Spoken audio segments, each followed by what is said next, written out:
Hello hi friends, നമ്മൾ ഇന്ന് നോക്കാൻ പോകുന്നത് ബ്ലൂ ലോക്ക് എന്ന ഒരു സ്പോർട്സ് അനിമേ സീരീസിനെ കുറിച്ചാണ്. സ്പോർട്സ് എന്ന ജേണർ ഇഷ്ടപ്പെടുന്നവർ, എസ്പെഷ്യലി ഫുട്ബോൾ ഇഷ്ടപ്പെടുന്നവർ തീർച്ചയായും കണ്ടിരിക്കേണ്ട ഒരു യുണീക്കായ സീരീസ് ആണ് ബ്ലൂ ലോക്ക് എന്ന് പറയുന്നത്. ഇതിനോടകം തന്നെ ബ്ലൂ ലോക്കിൽ 2 സീസണുകളും 1 സിനിമയുമാണ് റിലീസ് ആയിട്ടുള്ളത്. ഈ സീരീസിന്റെ ഒരു പ്ലോട്ടിലേക്ക് നോക്കുകയാണെങ്കിൽ, ജപ്പാനിന് വേൾഡ് കപ്പ് അടിക്കാനായി അവിടുത്തെ ഗവൺമെന്റ് സ്റ്റാർട്ട് ചെയ്യുന്ന ഒരു പ്രൊജക്റ്റ് ആണ് പ്രൊജക്ട് ബ്ലൂ ലോക്ക് എന്ന് പറയുന്നത്.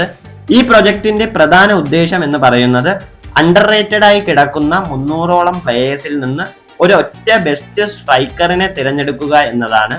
ഈ പ്രൊജക്റ്റിൽ എത്തുന്ന എല്ലാ സോക്കർ പ്ലേയേഴ്സിനെയും അവർ റാങ്ക് ചെയ്യുന്നുണ്ട്.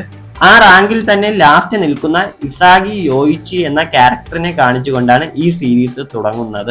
ഇസാഗി യോയിച്ചിയും ടീമും ബ്ലൂ ലോക്കിൽ ഫേസ് ചെയ്യേണ്ടി വരുന്ന ചലഞ്ചസും കോൺഫ്ലിക്റ്റും ഒക്കെയാണ് നമുക്ക് ഈ സീരീസിന്റെ ആദ്യത്തെ സീസണിൽ കാണാൻ കഴിയുന്നത്. ബ്ലൂ ലോക്ക് എന്ന് പറയുന്നത് നമ്മൾ യൂഷ്വലി കാണുന്ന ഒരു സ്പോർട്സ് സീരീസ് പോലെയല്ല. ഈ ബ്ലൂ ലോക്കിൽ എത്തപ്പെടുന്ന പ്ലേയേഴ്സിന്റെ ഇടയിൽ തന്നെയുള്ള ഒരു ഇന്റേണൽ കോൺഫ്ലിക്റ്റ്, ബിട്രയൽ, അങ്ങനെ ഉള്ളതെല്ലാം ഒരു ത്രില്ലിംഗ് ഫാക്ടറി, ഫുട്ബോളിനെ ഒരു യുദ്ധം എന്ന രീതിയിലാണ് ഈ സീരീസ് അപ്രോച്ച് ചെയ്തിരിക്കുന്നത്. അതുകൊണ്ട് തന്നെ ഈ സീരീസിന്റെ ആദ്യത്തെ സീസൺ അത്യാവശ്യം നല്ല എൻഗേജിങ്ങും ഫാസ്റ്റ് പേസ്ഡുമായിട്ടാണ് കഥ പറഞ്ഞു പോകുന്നത്. ഈ ബ്ലൂ ലോക്കിലും അത്യാവശ്യം കിടിലൻ ഗ്രാഫിക്സ് തന്നെയാണ് സീസൺ 1-ലുള്ളത്. അതോടുകൂടി തന്നെ സീസൺ 1 കൃത്യമായി ബാച്ചിറ, നാഗി, ചിഗിരി, റിയോ, ബറോ, അങ്ങനെ ഒരുപാട് ക്യാരക്ടേഴ്സിന് ഒരു ഗ്രോത്തും ഡെവലപ്മെന്റും പാസ്റ്റും എല്ലാം തന്നെ കൊടുക്കാൻ സാധിക്കുന്നുണ്ട്. So overall blue Lock season 1 എന്ന് പറയുന്നത് അത്യാവശ്യം ഒരു കിടിലൻ സീസൺ ആയിരുന്നു. ഇനി അടുത്തതെന്ന് പറയുന്നത് Blue Lock the movie episode നാഗിയാണ്. നമ്മുടെ ബ്ലൂ ലോക്ക് സീസൺ 1 ഇസാഗി യോയിച്ചിയുടെ പെർസ്പെക്റ്റീവിലാണ് കണ്ടതെങ്കിൽ, എപ്പിസോഡ് നാഗിയിലോട്ട് വരുമ്പോൾ അത് നാഗി, റിയോ എന്ന 2 ക്യാരക്ടേഴ്സിന്റെ പെർസ്പെക്റ്റീവിലാണ് സ്റ്റോറി പറയുന്നത്. ബ്ലൂ ലോക്ക് സീസൺ 1 കണ്ടവർ തീർച്ചയായും കണ്ടിരിക്കേണ്ട ഒരു സിനിമ കൂടിയാണ് ബ്ലൂ ലോക്ക് എപ്പിസോഡ് നാഗി എന്ന് പറയുന്നത്. സീസൺ 1 കാണാതെ എപ്പിസോഡ് നാഗി കണ്ടാൽ നിങ്ങൾക്ക് പലതും കണക്ട് ആയി വരില്ല. എപ്പിസോഡ് നാഗിയിലെ അവസാനത്തിലോട്ടൊക്കെ വരുമ്പോൾ ഈ സിനിമ സീസൺ 1-ഉമായിട്ട് കണക്ട് ആകുന്നുണ്ട്. സോ ഓവറോൾ നമ്മൾ എപ്പിസോഡ് നാഗിനെ കുറിച്ച് നോക്കുകയാണെങ്കിൽ സീസൺ 1 പോലെ തന്നെ കിടിലൻ മൂവി തന്നെയായിരുന്നു blue Lock the movie episode Nagi എന്ന് പറയുന്നത്. ഈ സീരീസിന്റെ തന്നെ സീസൺ 2-ലേക്ക് നോക്കുകയാണെങ്കിൽ, അതെന്ന് പറയുന്നത് ബ്ലൂ ലോക്ക് വേഴ്സസ് അണ്ടർ 20 എന്ന ഒരു എക്സിബിഷൻ മാച്ച് ഫോക്കസ് ചെയ്താണ് കഥ പറയുന്നത്. ഈ സീസണിലേക്ക് നോക്കുമ്പോൾ ക്യാരക്ടർ ഡെവലപ്മെന്റിനേക്കാളും കൂടുതൽ മാച്ച് ആണ് കാണിക്കുന്നത്.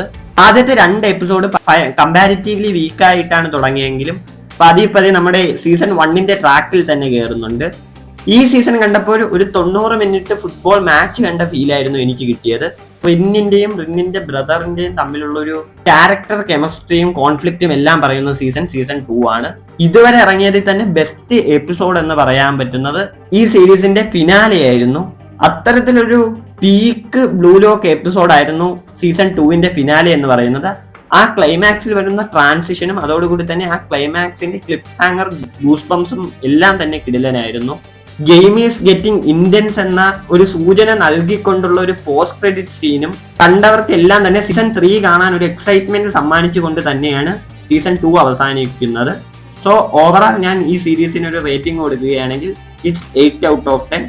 യുണീക്ക് ആയിട്ടുള്ള ഒരു സ്പോർട്സ് അനിമെ ചെക്ക്ഔട്ട് ചെയ്യേണ്ടവർ നിങ്ങൾ ഡെഫിനറ്റ്ലി കണ്ടിരിക്കേണ്ട ഒരു സ്പോർട്സ് അനിമെ തന്നെയാണ് ബ്ലൂ ലോക്ക് എന്ന് പറയുന്നത്. സോ നിങ്ങൾക്ക് ബ്ലൂ ലോക്ക് എങ്ങനെ അനുഭവപ്പെട്ടു എന്ന് കമന്റിൽ രേഖപ്പെടുത്തുക. So that was the video guys.